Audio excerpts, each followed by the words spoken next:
Yeah? Doing okay? I'm doing Good. not today. Are you good? You know, it used to be considered polite for a person to wipe the boards when they were finished a class, you know? Good. Talk about the collapse of civilization. Where do you?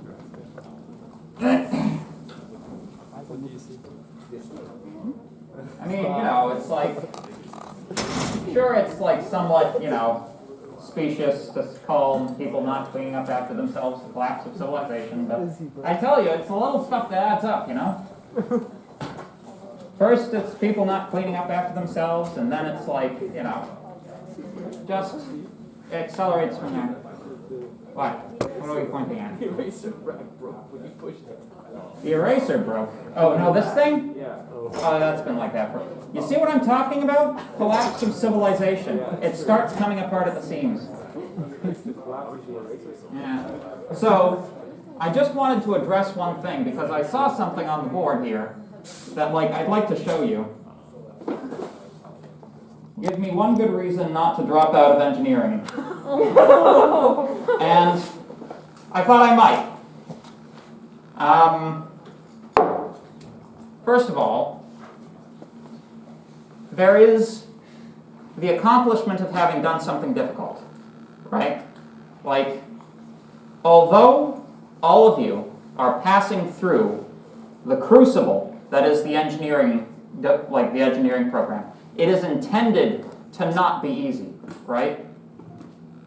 This, like, it's only when you're subjected to the levels of pressure that you're being subjected to right now that you start dropping bad habits, right? At least that's the intention. Like, the more pressure is applied to you, like, you can't really afford to have a YouTube addiction right now, right? Everybody in this room knows what I'm talking about. So, insofar as having a YouTube addiction is a bad thing, and, you know, we've all been there, trust me, including myself. If this is the thing that helps you break that, and that allows you to pass through to being a more useful person, you know, and not just like this passive consumer of other people's low-quality videos that you don't even want to watch anyway, including my own, by the way. Hi, YouTube. Like, the whole point is to kind of construct you, break you down and reconstruct you in the image of someone more useful than your current self. And if you fail at this step, you will always regret it and wonder what it had been like, what it would have been like, how your life would have went if you hadn't. It's a regret that you will carry with you for the rest of your natural life, possibly beyond, depending on your theology. So, please don't drop the program. Okay? Okay. See what I mean about pointless YouTube nonsense? Anyway. So, we were talking about analog to digital and digital to analog conversion. We were just about done. We did the big thing on the board, which, you know, worked out somewhat regrettably on my part, but, you know, this is what you get for having a prof who's teaching this course for the first time. Anyway, there was really just one more method of digital to analog conversion that I wanted to cover before we move on to our next topic, and that is the resistor string. So, resistor string is, I only have the one slide on it because it's actually quite easy to understand, right? You have essentially one big voltage divider, right? You have a series of switches. Well, you know, when we say switches, we mean transistors, obviously. But essentially, you have your incoming decoder signal that gets decoded into which switch should be open and which switch should be closed.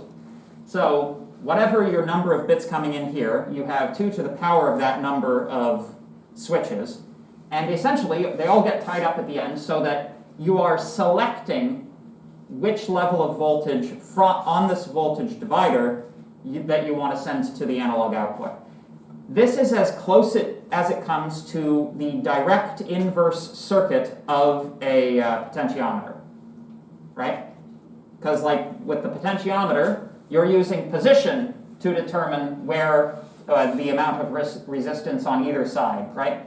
Here you're using switches to determine how much resistance on either side. Make sense? Pretty good? So fallbacks of this, this type of DAC, obviously, you're going to need 2 to the power of n pickoff points, which means that you might need, 1,000, 2,000, 4,000 of these. You'll need a similar number of transistors. You'll need the same number of transistors, possibly. You'd also, like the logic inside the decoder also grows exponentially with the number of inputs, right?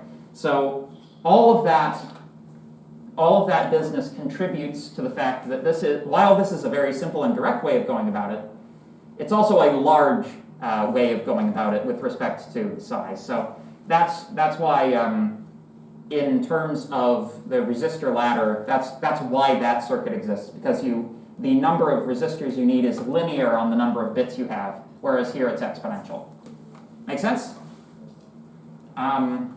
Yes. Resistor string, resistor, a string of resistors divides the reference voltage 2 to the power of n times, where n is the number of bits in the incoming signal. One switch transistor is used at each output level. If only one switch is closed, the output voltage will correspondingly be the divided voltage. Yes. So I'd just like to say one more thing about the accuracy of both this and the other method before we move on for our new topic for today. The accuracy of these resistor-based DAC methods is tied to the accuracy of the resistor itself. Now, we don't normally think of resistors as being like something we have to worry about the accuracy of. But in this case, if you have decided, it depends on how much, impedance this whole thing needs as well, right? So, hypothetically, this impedance shouldn't be too large, or else you'll start introducing propagation delays, which is undesirable. Typically, you'd be amplifying this analog output anyway, so, it doesn't matter as much. But it does take some time for electrons to get through all these resistors and propagate out the line, right? Obviously, nanoseconds, but, that's the scale at which we're talking, right? So, depending on, how many of these you have, you might actually have pretty strict requirements for the tolerance on these resistors, right? So if you have inaccurate or imprecise resistors, you will have an inaccurate or imprecise digital to analog converter. Make sense? Basically, this is the why it's not necessarily a good idea to hack one of these together yourself, right? Although you could hack one together yourself, because the logic isn't that difficult. Generally speaking, the resistors that you will all have in your lab kits aren't made to the same precise specifications that you would need to be able to pull this off with any degree of accuracy. You'd probably be able to get good enough for whatever your purpose is, within reasonable tolerances, but, if you're going for precision electronics, you require precision electronic devices. Question? So is this a more cheaper version of, a cheaper way of doing the same thing we did last class? The potentiometer? So it's a faster, more expensive way. So the opposite of what you're saying, yeah. Because the amount of stuff these guys have to pass through is ideally just this one transistor. Whereas if we go back to the previous one, we've got a lot more resistance for everything to pass through, so it's going to have a longer propagation delay. So slower and cheaper, and this one is faster and more expensive. Okay. And that's kind of the general trade-off. We can have the meme. That's kind of like the general trade-off that you have with electronic components. It's like if you can have more and have it faster, or you can have less and have it slower, basically. Any questions? Question. What did you say was the reason why we can't have the resistance too large again? Oh, it'll slow down the electrons too much. Okay. Yeah. Like, think about it this way: the larger the current the larger the resistance goes, the more the current drops off. The current is what actually has to carry the electrons through, right? So you can't make the impedance so large that the current is just like this tiny trickle of electrons, right? Make sense? Yeah. Any other questions? Good. All right. So, that's it for analog to digital conversion. I'd like to start us next on stepper motors. I know that op amps are another thing that we should be covering for Lab 4. We'll get there. To be completely honest with you, I need more time to absorb the math so that I can teach you guys the math. So we're going to do stepper motors instead because, they're fun. Stepper motors are fun. This should be a fun unit. Boop, boop. There we go. Go. So, we've talked about peripherals. We've talked a little bit about sensors, a few different types of sensors. We've said almost nothing about actuators so far. So, time to address that gap. We shall talk about stepper motors. So, anybody already know what a stepper motor is? Anybody can give me a rough definition? Yes? It's a motor that lets you rotate in precise increments, precise steps. Yes. So it's a motor that allows you to rotate the shaft, or the rotor, in precise increments. It does this using laws of electromagnetism. And we're going to examine these in some detail. So, electric motors used for rotary motion, as one might expect. Who invented it? Who patented the electric motor? Anybody know this? Henry Ford? Nikola Tesla. Close though. Well, no, he's more on the internal combustion side. Yeah. So, there are many, many, many different types of motors. You have different motors for different voltage levels. You have them for alternating or direct current. But in general, motors, like whenever you have a motor in a electric system, you should think of that thing as I want to use inappropriate language to describe how much power those things draw. That they draw a lot of power.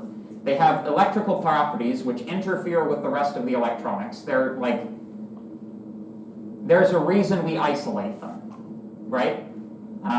So anyway, this lecture will cover some details of a stepper motor. Lab 5 deals with control of a stepper motor, and you can see, what was this, 2015? 2015. So Lab 5 has dealt with a stepper motor since 2015 at least, and I can actually tell you it goes back further than that. So, stepper motors are DC motors whose position can be changed in discrete steps. In most applications, stepper motors move in steps instead of rotating continuously. However, you can get them to rotate continuously if you're very clever about it, basically. But in general, the things move like that. Kind of like hands of a clock. or a second hand on a wristwatch. So, just as a reminder, this is how a standard direct current motor works, right? So you have a core of a ferromagnetic material which has coils around it. So we have a electromagnet, right? We have two coils. The coils induce current in opposite directions, so that, well, no, it's the same direction. Sorry, they induce current so that the electromagnet is pulled towards either the south or the north side inside of the static magnetic field set up by the stator. Rotor, stator, motor. So,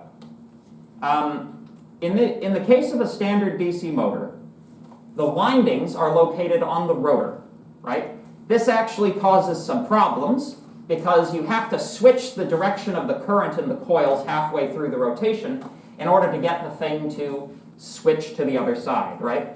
So that this end, which was being attracted to the south end, has to now be attracted to the north end when it reaches that point. Because if you didn't switch the direction of the current in here, the thing would just lock to this, like it would just, one side would lock here, that would lock there, and that's as much motion as you would get out of your motor.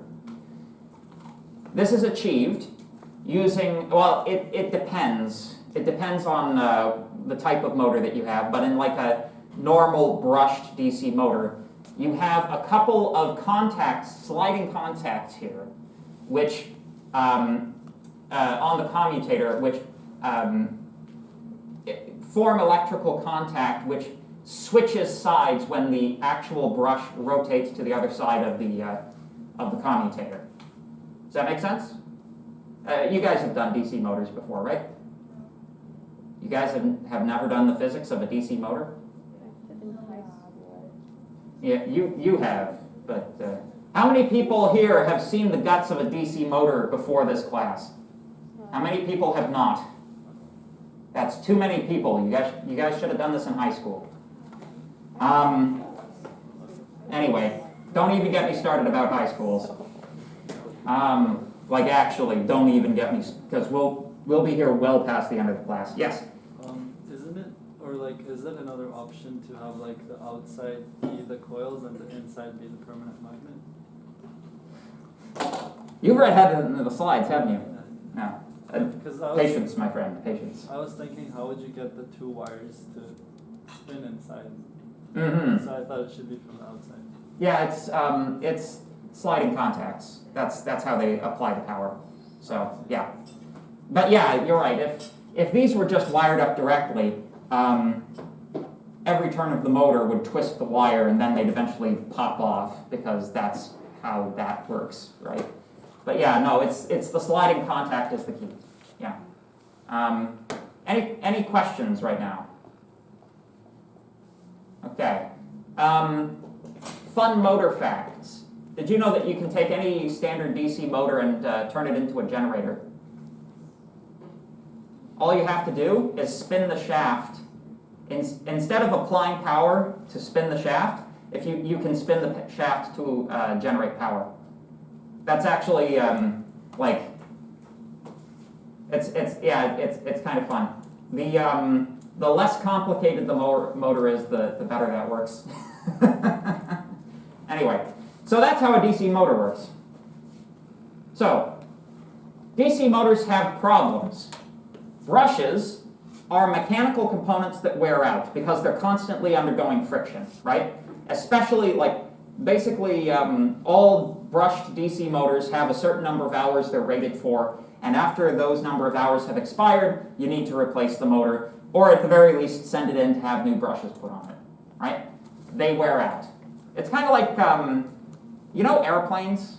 Did you know they have to like completely replace the shell, like the fuselage of an airplane every so often because the aluminum inside of it, like aluminum is an interesting material because it has no elastic properties. It's just like every deformation you apply to aluminum, like actually causes stress in the metal, and it will eventually fail. So they have to strip the thing of all of its metal exterior and melt it back down and reform it and put it back on every once in a while, which is kind of cool.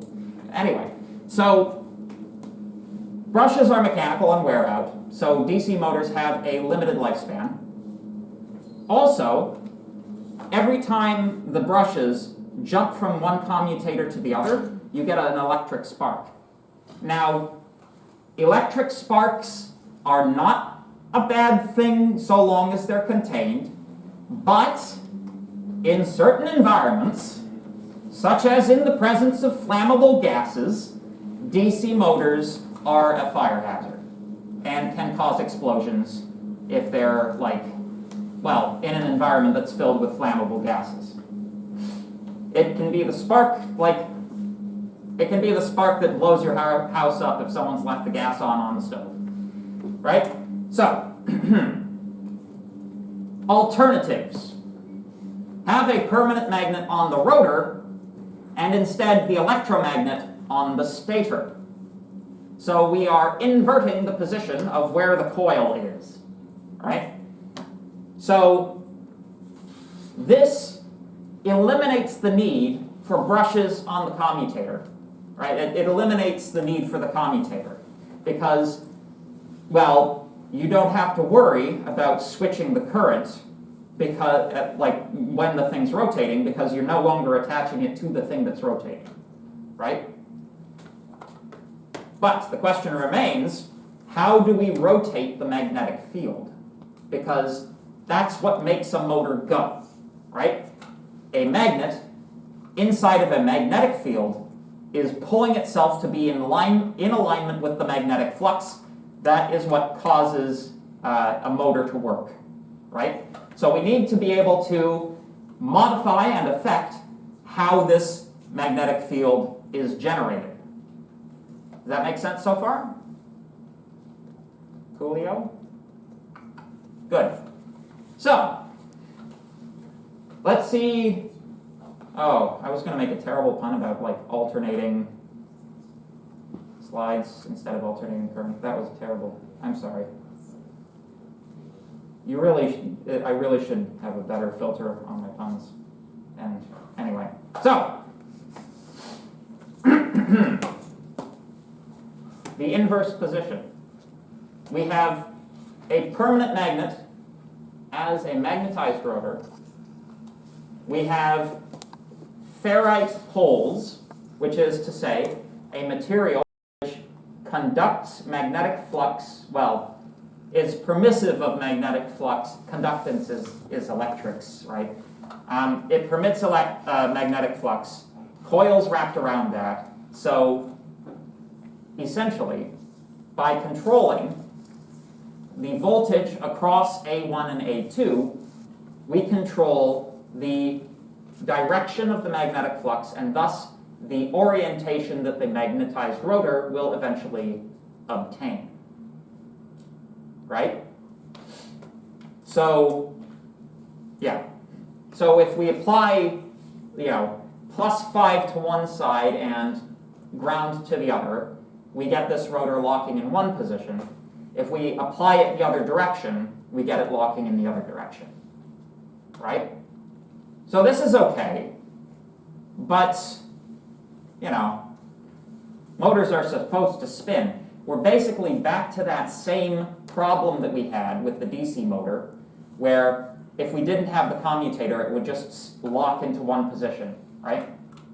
So, what do we do?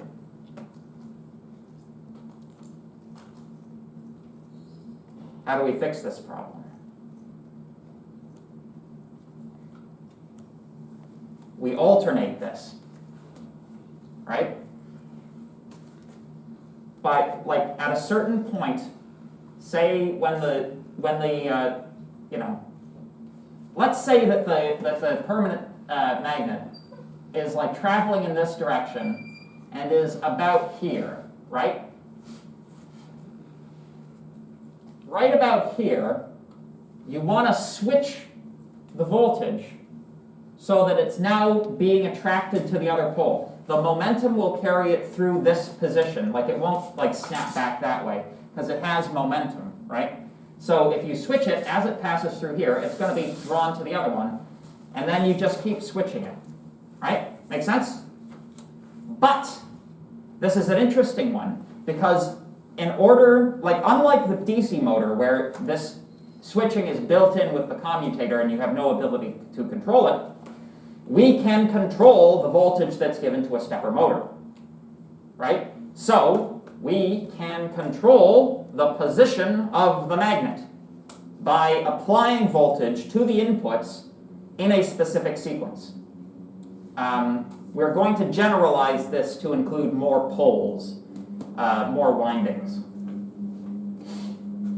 Sorry. These are poles on the magnet. These are phases. This is what this is called. The number of coils that you have, that's the number of phases.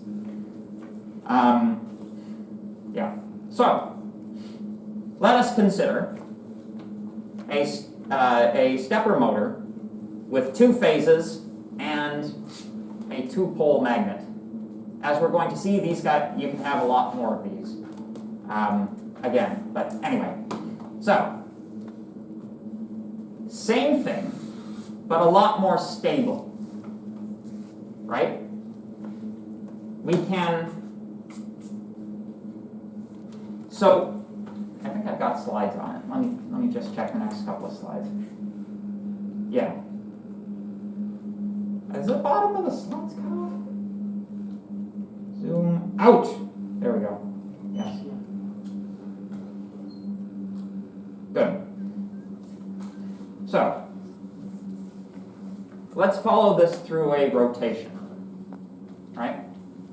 We start with the current. We apply positive voltage here and ground here to B2 and B1. We have current traveling in this direction. Sets up these electromagnets, north, south, north, south, north, pulls the magnet into alignment south, north. So this will be considered up relative to the arrow in the middle of the magnet. Next, we apply positive voltage here and ground here. The current traveling through causes these electromagnets south, north, south, north, south, north. It pulls the magnet into alignment here, right?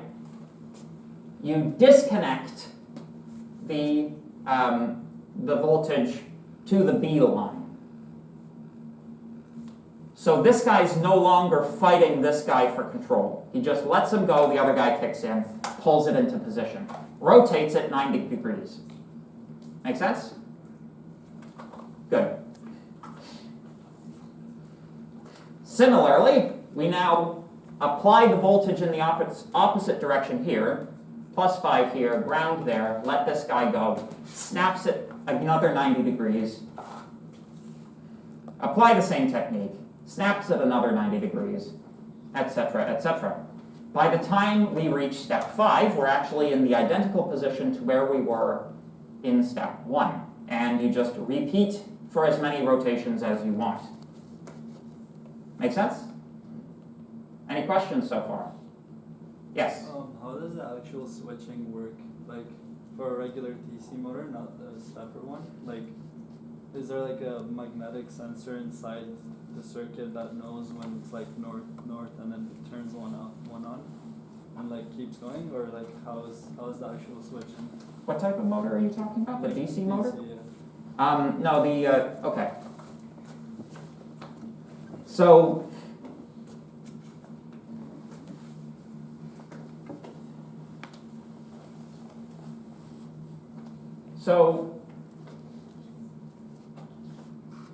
DC motor, right? The electromagnet at the core of a DC motor.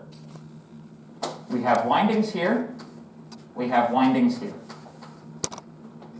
All right?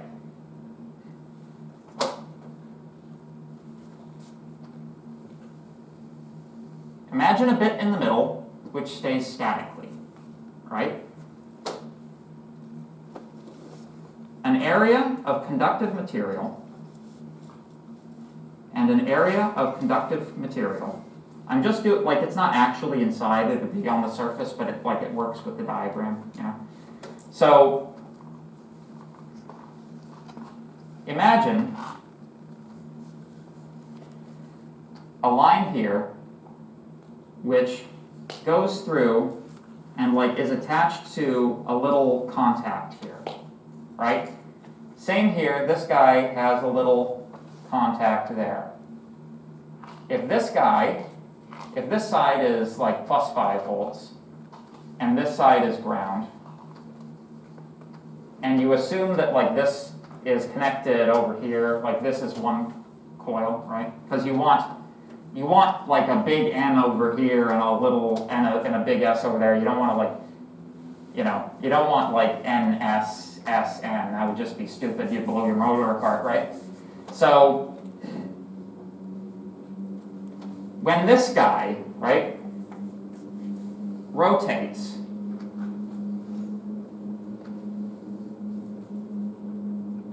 I'll do a couple of positions, right? Rotate here, right? Then it's here, then there, then here, then it is briefly disconnected, and then it connects to the other side. This remains ground, this remains positive voltage. So after that gap has occurred, it's like, I guess I should have done these with different symbols or something. I'll do tick, tick, tick, tick, tick, and the other one will be no tick. Right?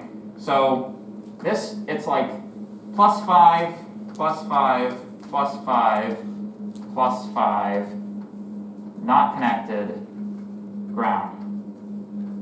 Right? So that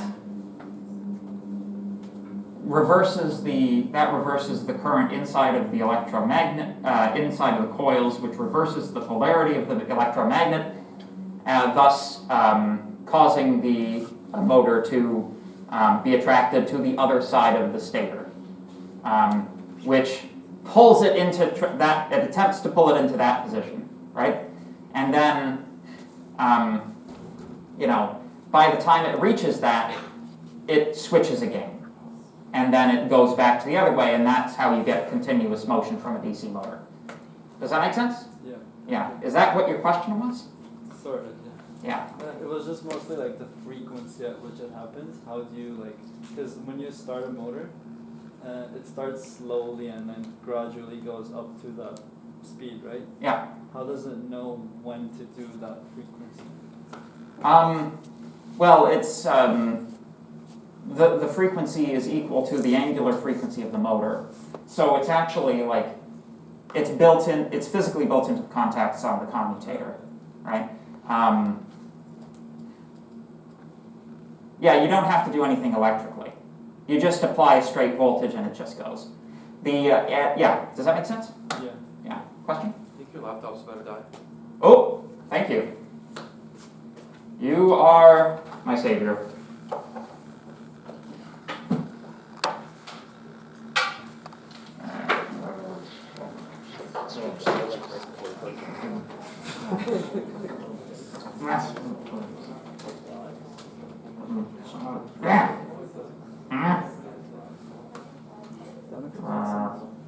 The way it's been Bro, I think you're talking about this stuff, right? You weren't talking about the DC motors. Because this one, you do it like, This is separate. you control it. What a way to run a railroad. There it goes. All right. Plug it in and it knows what. Yeah. Whew. All right. This one you have to run. Oh. Ha. I should close Slack. Silence, fools. There we go. All right. Anyway, where was I? Yes. These the motors and stuff. Okay. So, if you were to take this and put it into a chart, you get the following, right? Plus, minus, plus, minus, minus, plus, minus, plus, otherwise not connected. this should begin to look like something you could program, right? This is how the programming side of a stepper motor works. You take a few GPIO pins, right? You drive these voltages to those GPIO pins. You send that through an amplifier because again, it's unwise to run a motor off of your chip, your poor CPU, directly. It's like, why are you doing this to me? It wants so much power. I'm just a little CPU. I'm not built for this. That's what your CPU is going to say.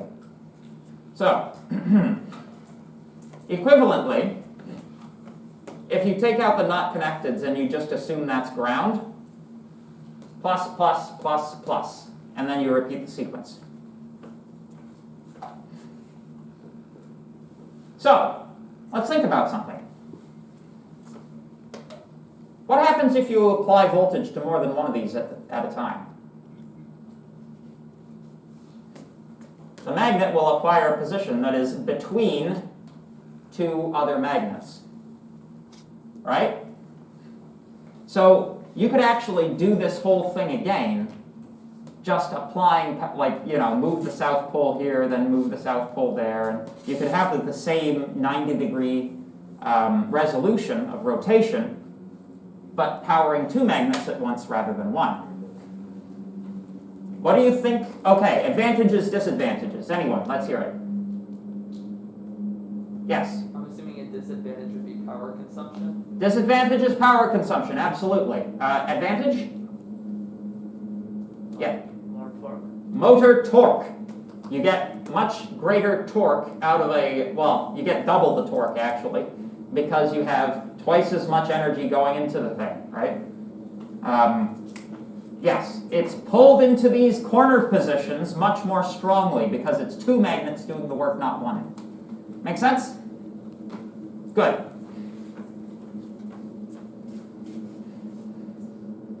Higher torque than energizing only one winding. So, this is,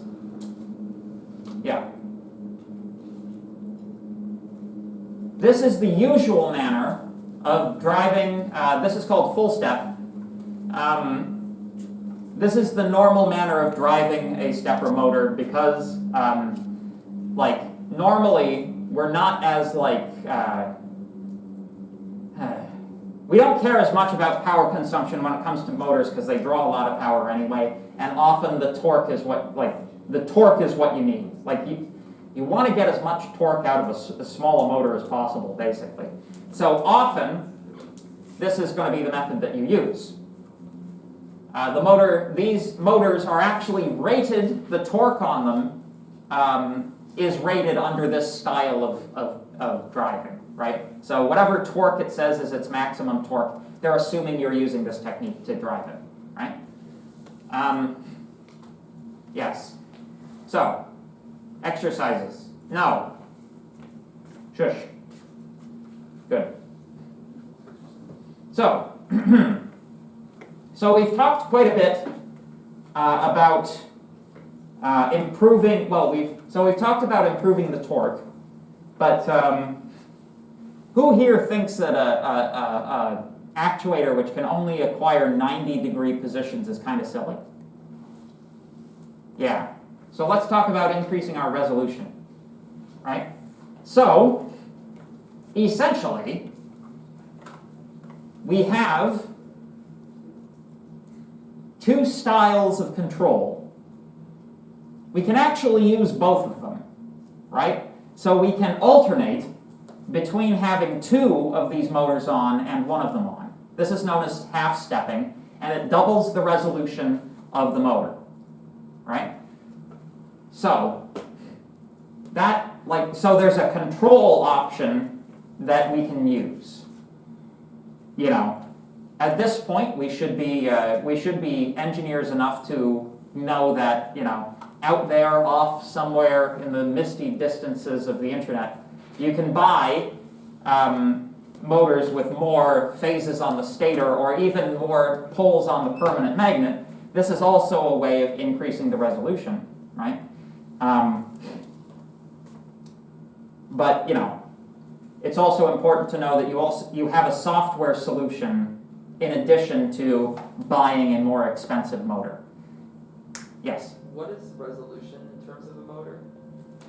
In terms of a stepper motor, resolution is the angle that you get per step.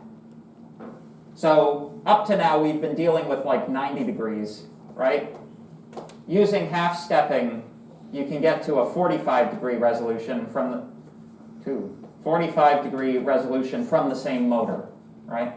However, like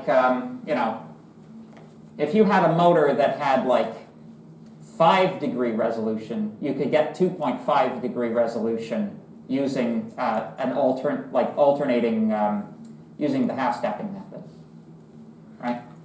Good. So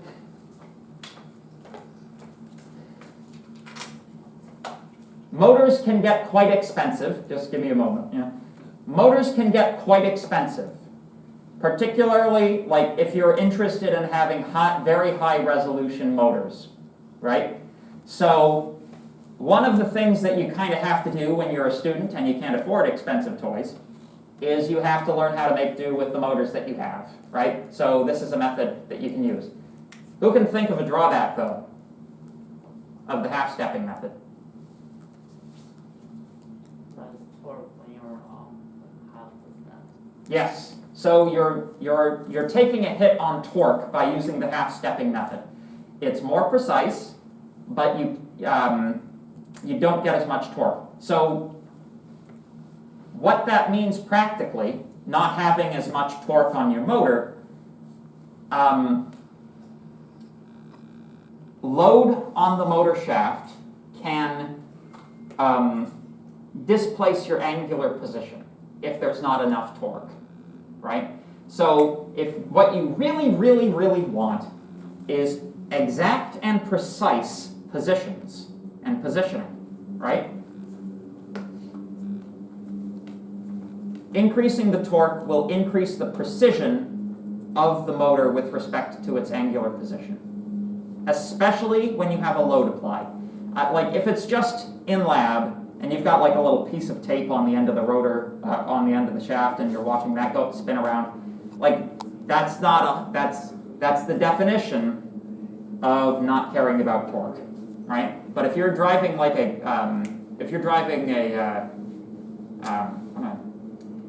gearbox, for example, that's another thing entirely, right? Or God forbid you're like lifting a robot arm with one of those things or something.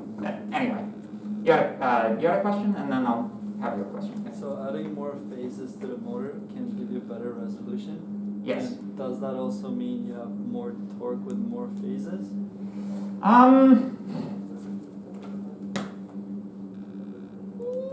I'd say you're going to start hitting a point of diminishing returns. Like, if you consider,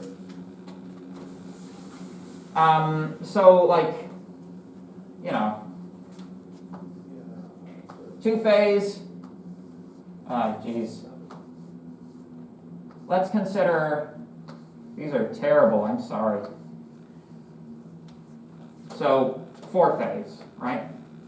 In theory, you could do like north, north, north, south, south, south, get more torque out of it, but like the amount of torque that you're able to apply to the shaft is proportional to the distance here, right? So as you increase that distance, you won't be able to get as much torque out of it. So it's like, so it's like, yes, you can get more torque out of it, but you're going to hit a point of diminishing returns, you know? Yeah. Make sense? Yeah, thank you. It actually makes more sense to add more poles to the magnet than phases, as we're going to see. Question? So you said half stepping allows us to get the 45 degrees? Yeah. Wasn't that full step, like the one where we apply? Ooh, that's a good question, actually, yeah. So, with reference to the orientation of that previous diagram, using regular stepping and one pole activated, we were able to acquire those positions.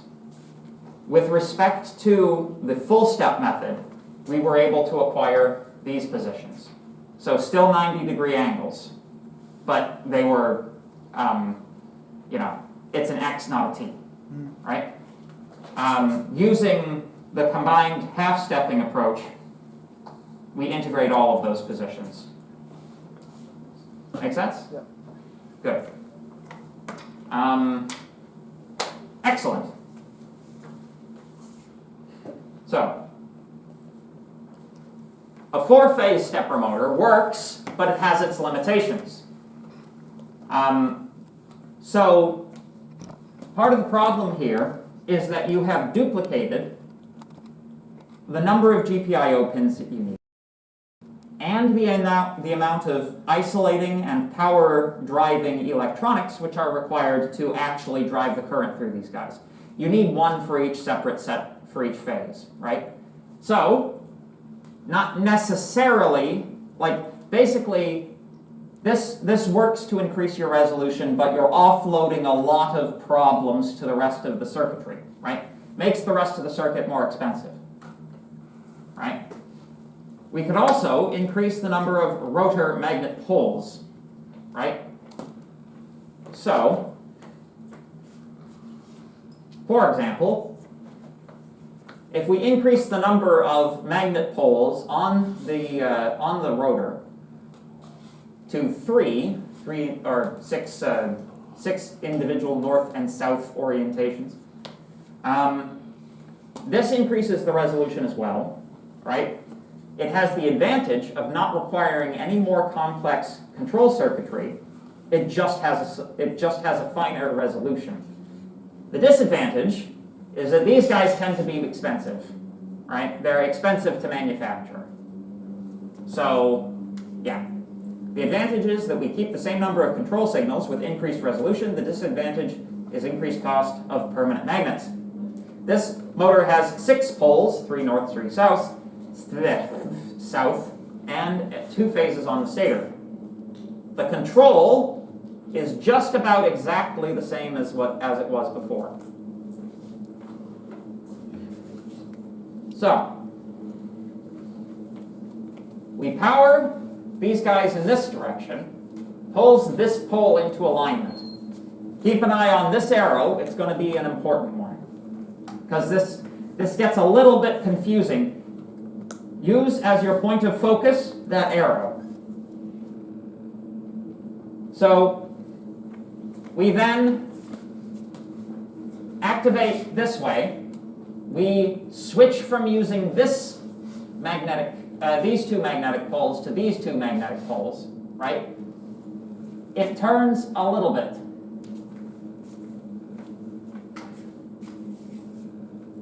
We then have the reverse direction, right? We reverse the direction on the B line. So we're pulling this north-south into alignment now. And if you'll notice, over the course of those three exercises, we have exercised all 3 of these pole pairs in sequence. So, there you go. And you continue on. Any questions?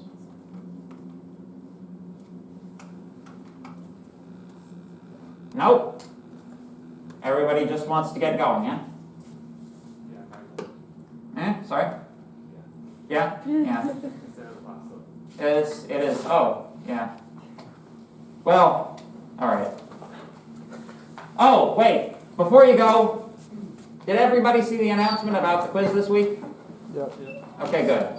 Alright, you can go now.